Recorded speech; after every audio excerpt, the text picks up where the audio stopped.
Welcome to our channel Ranjan study centre. आज के ये इस वीडियो में मैं वेस्ट बंगाल बोर्ड के क्लास 10 के स्टूडेंट्स के लिए ज्योग्राफी का वीडियो बना रहा हूँ। ज्योग्राफी में क्लास 10 में जो लेसन 5 है ज्योग्राफी में, उसमें से 2 लॉन्ग क्वेश्चन आने हैं। पिछले वीडियो में मैंने धान की खेती के लिए आवश्यक भौगोलिक दशाओं का वर्णन बताया था। आज का ये वीडियो है, इस वीडियो में मैं कहवा की खेती के लिए आवश्यक भौगोलिक दशाओं का वर्णन जो है बताऊंगा, उसका डिस्कशन करूंगा। तो आइए देखते हैं कहवा की खेती के लिए किन किन भौगोलिक दशाओं का होना ज़रूरी होता है। तो पहला है हेडिंग तापमान, यानी कि कहवा की खेती के लिए जो तापमान है वो लगभग 10 डिग्री सेल्सियस से लेकर 25 डिग्री सेल्सियस तक होना चाहिए। इससे कम या अधिक तापमान में कहवा की खेती नहीं हो पाएगी और जो पौधे होंगे वो मर जाएंगे। वर्षा, दूसरा हेडिंग है वर्षा, यानी कि कहवा की खेती के लिए जो बारिश है 100 सेंटीमीटर से लेके 250 सेंटीमीटर तक होनी चाहिए।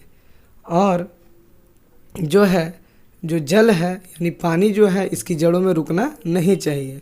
तो ज़्यादा जो बारिश है इसके लिए नुकसानदायक है, और 100 सेंटीमीटर से अगर कम बारिश भी होती है उससे भी पौधों को नुकसान पहुंचेगा। यानी कि वर्षा चाहिए 100 सेंटीमीटर से लेके 250 सेंटीमीटर के बीच।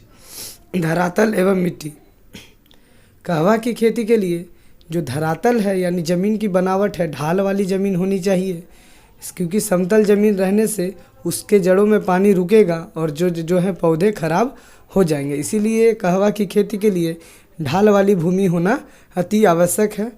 और मिट्टी जो है कहवा की खेती के लिए उपजाऊ होना आवश्यक है। अगर उपजाऊ मिट्टी नहीं होगी तो उसमें कहवा की फसल अच्छी से नहीं हो पाएगी।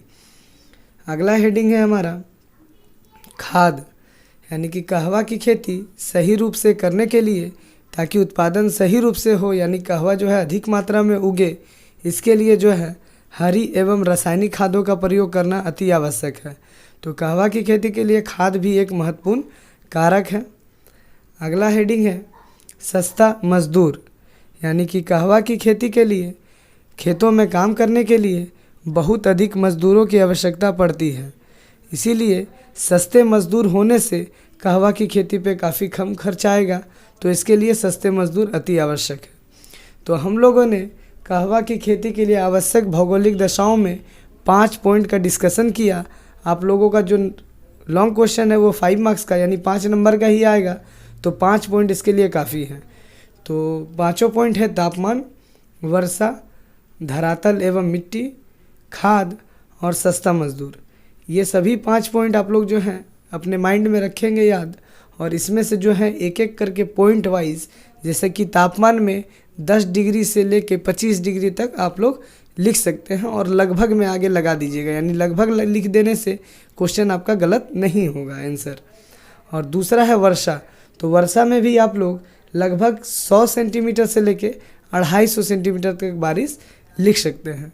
धरातल जो है ढाल वाला होना चाहिए, और मिट्टी कैसी होनी चाहिए, तो उपजाऊ मिट्टी होनी चाहिए। खाद जो है खाद तो हरी और रासायनिक खाद होनी चाहिए, और सस्ता मजदूर तो मजदूर सस्ता होना ही चाहिए। तो ये जो थे कहवा की खेती के लिए आवश्यक भौगोलिक दशाओं का वर्णन मैंने आप लोगों को बता दिया। अब जो है ज्योग्राफी का जो मेरा नेक्स्ट वीडियो होगा उसमें मैं पूर्वी भारत में या छोटा नागपुर के पठार में लौह इस्पात की उद्योग की स्थापना क्यों हुई है, इसके निम्नलिखित कारक उसको मैं डिस्कशन उसका करूँगा। यानी कि छोटा नागपुर के पठारी हिस्सों में या फिर पूर्वी भारत में जो है लोहा इस्पात उद्योग इतना विकसित क्यों हुआ है, इसके जो निम्नलिखित कारण है उसका मैं डिस्कशन करूँगा। और उसके बाद जो मेरा नेक्स्ट वीडियो आएगा उसमें मैं कुछ लेसन 5 से रिलेटेड जो इम्पोर्टेंट शॉर्ट क्वेश्चन होंगे MCQ, यानी कि 1 नंबर वाले, वो मैं आप लोगों को कुछ क्वेश्चन प्रोवाइड करूँगा। तब तक हमारा चैनल देखते रहें। अगर हमारा वीडियो अच्छा लगा होगा तो हमारे चैनल को सब्सक्राइब कीजिएगा और शेयर कीजिएगा। धन्यवाद।